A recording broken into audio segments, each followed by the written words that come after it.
I taught my sister's kids, not baby words, because she refused to pay me for babysitting. Last weekend, my sister Amanda, who is 34, asked me to babysit her 2 kids, Mia, who is 5, and Jack, who is 3. Amanda needed someone to watch them while she and her husband attended a wedding. She promised to pay me $150 for the full day. For context, I'm 29, and while I love my niece and nephew, babysitting is not something I jump at the chance to do, especially for an entire day. But I agreed because I could really use the extra cash. The holidays are coming up, and every little bit helps. The day started off well enough. Mia and Jack are energetic, but they're good kids overall. I took them to the park in the morning, which they loved.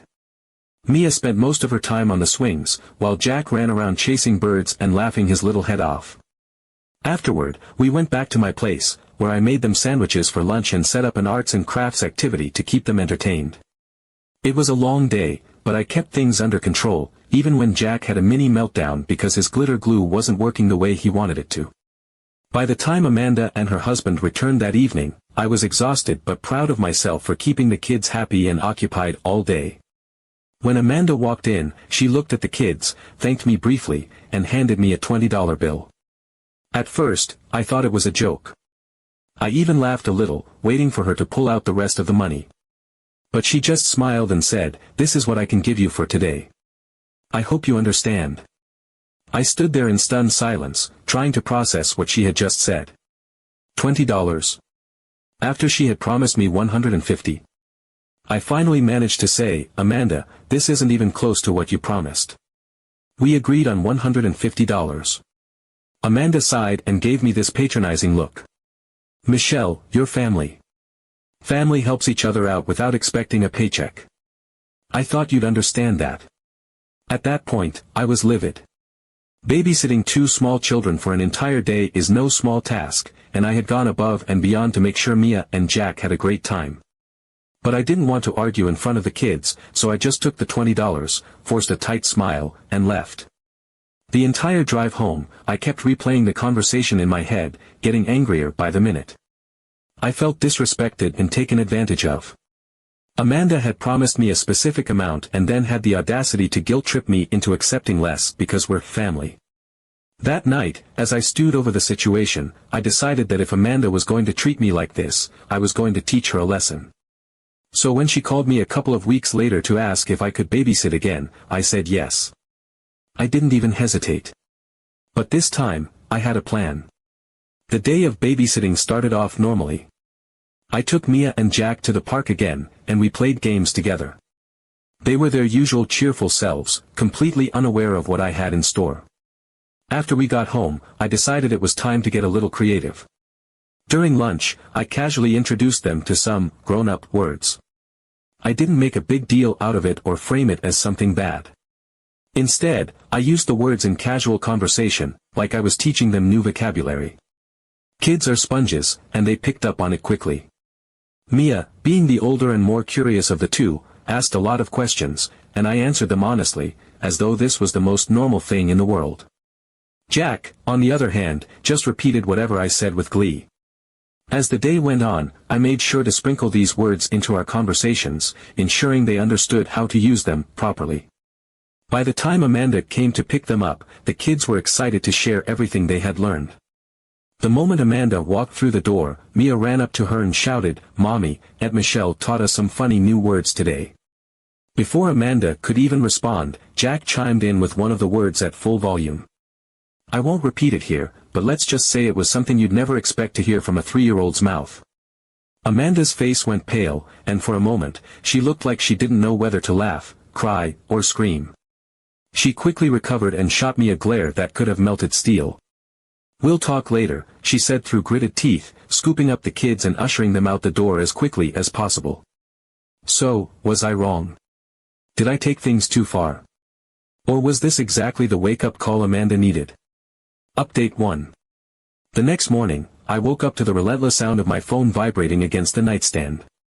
I groggily reached over, my eyes barely open, and squinted at the screen. Amanda's name flashed across it, and I felt a familiar pang of irritation in my chest. I had a sinking feeling that this wasn't going to be a friendly call. Still half asleep, I debated ignoring it, but curiosity won out, and I swiped to answer. From the second I said, "Hello," Amanda's voice came through like a hurricane. She didn't waste any time on pleasantries. She was furious, her words tumbling over each other in a relentless tirade. She accused me of polluting her children's minds, calling my actions reckless, immature, and deliberately harmful. She spared no detail, recounting how Mia had cheerfully demonstrated her new vocabulary over breakfast and how Jack had enthusiastically repeated his newfound phrases during a grocery store run. According to her, she'd spent the entire evening, and now the morning, trying to undo the damage I had caused. She made it sound as though I had turned her sweet, innocent children into unruly delinquents overnight. Her voice only grew louder as she continued. She told me I'd made her job as a parent infinitely harder and that she didn't know how long it would take to fix this. She painted herself as the victim of an unprovoked attack, and it was clear she wasn't looking for an explanation or apology, she just wanted someone to blame. I held the phone away from my ear for a moment, letting her rant without interruption. There was no point trying to reason with her when she was in this state. Finally, when she paused long enough to catch her breath, I seized the opportunity to speak. I calmly told her that I would gladly apologize for my so-called actions the moment she paid me the $130 she still owed me from the first babysitting gig. My tone was level, almost detached, but I knew my words hit their mark. There was a moment of silence on her end, and then she exploded. Amanda's fury reached a new level. She accused me of being selfish and greedy, claiming I was prioritizing money over family. She said I was being petty, vindictive, and completely out of line. But I held my ground. I reminded her that she had broken her promise to pay me fairly and that if she expected me to babysit for free, she should have been honest about it up front. I wasn't going to let her guilt-trip me into thinking I was the bad guy here. Amanda clearly didn't like hearing the truth because, without warning, she hung up on me. I sat there for a moment, staring at my phone, half expecting her to call back. When she didn't, I sighed and set the phone down, hoping that was the end of it. But, of course, it wasn't. Later that afternoon, my mom called, and I could tell from the tone of her voice that this wasn't going to be a pleasant conversation either. She didn't even ask how I was, she went straight into lecturing me about Amanda's complaints. Apparently, Amanda had wasted no time calling her to complain about my behavior. Mom was disappointed in me, and she made that abundantly clear. She told me I should know better than to teach children inappropriate language and accused me of being petty and spiteful. Then she brought up Amanda's plate, emphasizing how much Amanda had to deal with and how I should be more understanding. It was the same narrative Amanda had pushed, just repackaged in my mom's voice. I could feel my frustration rising with every word she said, but I held back from interrupting her. When she was done, I asked her one simple question: why was Amanda's plate my responsibility? That seemed to catch her off guard because there was a moment of silence. I could almost hear the gears turning in her head as she tried to come up with a response. Finally, she said that family shouldn't fight over money and that I should just let it go for the sake of keeping the peace. Her words felt like a dismissal, like she was saying my feelings didn't matter because family was more important. I knew I wasn't going to get anywhere with her, so I ended the call as politely as I could, but my frustration lingered. By the time evening rolled around, I thought I'd finally have some peace, but that illusion was shattered when there was a knock at my door. I wasn't expecting anyone, so I was surprised to see Amanda's husband, Dave, standing there when I opened it. He looked serious, like he had come on some kind of mission. Without waiting for an invitation, he stepped inside and launched into what I could only describe as a rehearsed speech. He said he was here to reason with me and hoped we could resolve the issue like adults. He explained that they had faced some unexpected expenses recently and simply couldn't afford to pay me the full amount from the first babysitting job. He tried to frame it as though they were the real victims here, struggling to make ends meet while I was being difficult and unreasonable. He claimed Amanda hadn't meant to shortchange me, but she had hoped I would understand their situation and let it slide. I listened, but his words only fueled my frustration. When he finished, I told him that while I sympathized with their financial struggles, it didn't excuse Amanda's behavior. She had made a promise and then broken it. If they couldn't afford to pay me, they shouldn't have hired me in the first place. I pointed out that babysitting their 2 kids for an entire day was hard work, and expecting fair compensation for my time and effort wasn't unreasonable. That's when Dave's tone shifted. He became defensive, accusing me of being inflexible and making things harder for everyone. It was clear he expected me to cave under the pressure, but I wasn't about to back down. I told him that their financial issues weren't my responsibility, and if they expected me to work for free, they should have been upfront about it. He left in a huff, clearly annoyed that I wasn't willing to budge. Since then, things have been tense. Amanda isn't speaking to me, which honestly feels like a relief at this point. Update 2. Well, things have taken a surprising and, frankly, amusing turn since the last time I updated. A few days after the whole incident with Dave showing up at my apartment, I got a call from someone I wasn't expecting, Amanda's friend, Lisa. Lisa and I aren't particularly close, but we've interacted at family events and gatherings where Amanda brought her friends along. So when her name popped up on my phone, I was curious enough to answer, and boy, am I glad I did. Lisa, as it turns out, had some juicy tea to spill. Apparently, Amanda had been venting about the unpaid babysitting fiasco to her mom group chat. I can only imagine how Amanda framed it because, knowing her, I'm sure she left out the part about promising to pay me $150 and instead spun it into a sob story about her ungrateful sister who refused to help her out of the goodness of her heart. But here's the kicker, instead of getting the sympathy she was clearly fishing for, the other moms actually sided with me. Lisa told me that one of the moms flat out called Amanda exploitative, and another chimed in to say that expecting family to work for free isn't just unfair, it's downright entitled.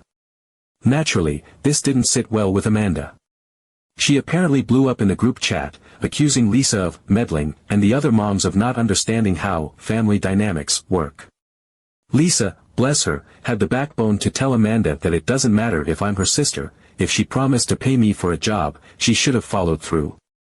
This little exchange didn't end well, and Amanda has been stewing about it ever since.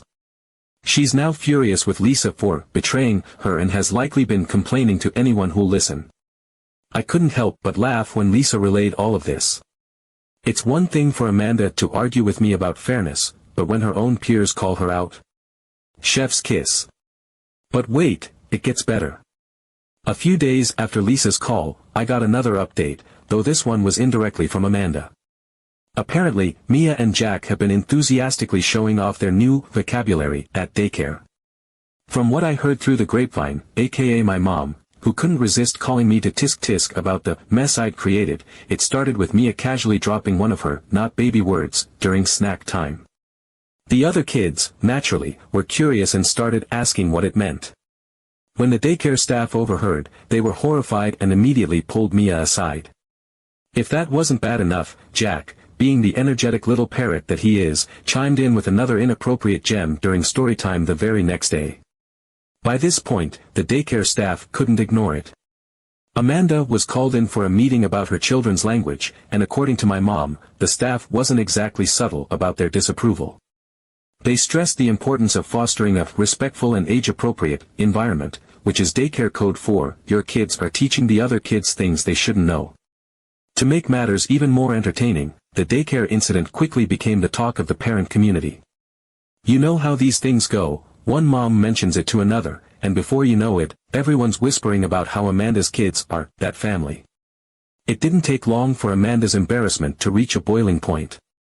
True to form, she texted me, absolutely livid, blaming me for what she called the humiliation she had to endure. According to her, the daycare staff and other parents now see her as a bad mom, and it's all my fault. She even had the audacity to suggest that I should have known better than to teach her kids inappropriate words, as though this entire situation wasn't a direct result of her trying to stiff me in the first place. I didn't waste much time crafting a response.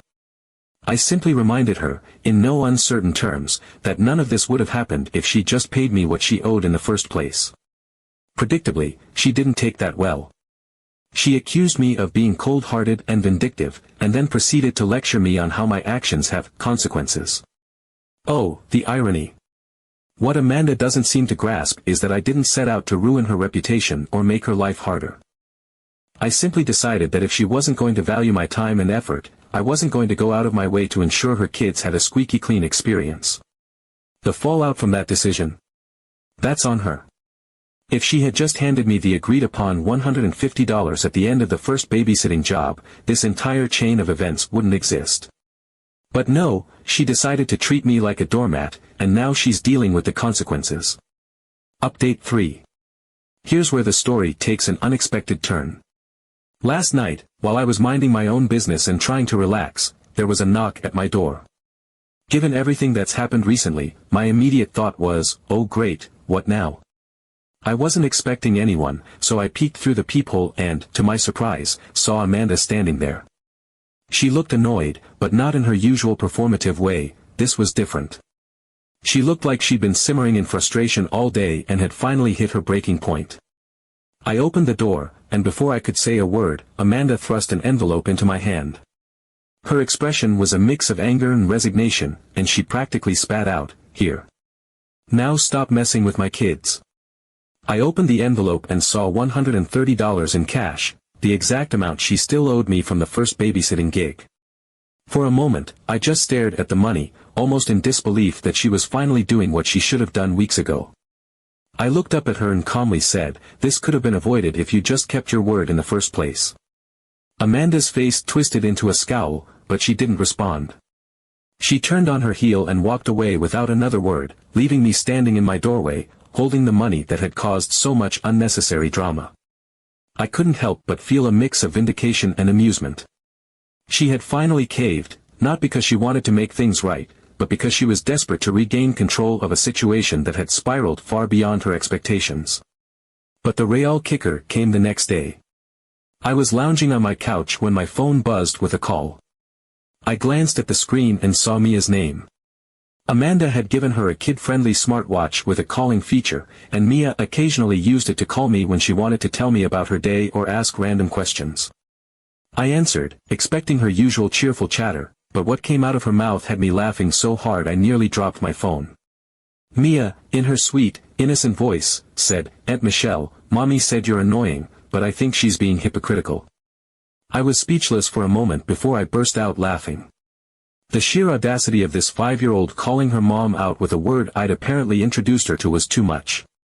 It wasn't just what she said, it was the tone, the delivery, the absolute conviction behind it. Mia clearly didn't fully understand the weight of the word hypocritical, but she'd used it correctly, and that made it even funnier. I managed to compose myself long enough to ask her why she thought her mom was being hypocritical. Mia explained, in her roundabout, 5-year-old way, that Amanda had been telling her not to use grown-up words, but Amanda herself had been saying not nice words about me. Apparently, Amanda had been muttering under her breath about how I was annoying and difficult, and Mia, being the observant little sponge that she is, had picked up on it. Mia's logic was simple: if Mommy could say not nice words, then why couldn't she? After the call, I sat there, still chuckling, and thought about how much Amanda must be regretting this entire ordeal. Not only had she been publicly called out by her mom group and embarrassed at daycare, but now her own kids were armed with just enough vocabulary and context to challenge her authority in the most hilariously awkward ways. The irony was delicious, and I couldn't help but feel a sense of poetic justice. Later that day, I got a text from Amanda, though it was surprisingly short and to the point. She informed me that I was officially banned from babysitting Mia and Jack. She didn't elaborate, but it didn't take a genius to figure out why. She probably realized that every interaction I had with her kids was a potential risk for further damage to her carefully curated parenting image. Honestly, the ban was fine by me. Babysitting those two had already caused more drama than it was worth, and I wasn't exactly eager to put myself in a position where Amanda could exploit me again. But here's the funny thing, even though I'm no longer babysitting, the ripple effects of my previous interactions with Mia and Jack are still very much in play. From what I've heard through family gossip, Amanda is struggling to undo the lessons her kids have learned. Mia, in particular, has taken a liking to calling people out whenever she senses any kind of inconsistency or unfairness. Amanda can't even get through a simple disagreement without Mia chiming in with a pointed observation or, on occasion, a perfectly timed, grown-up word.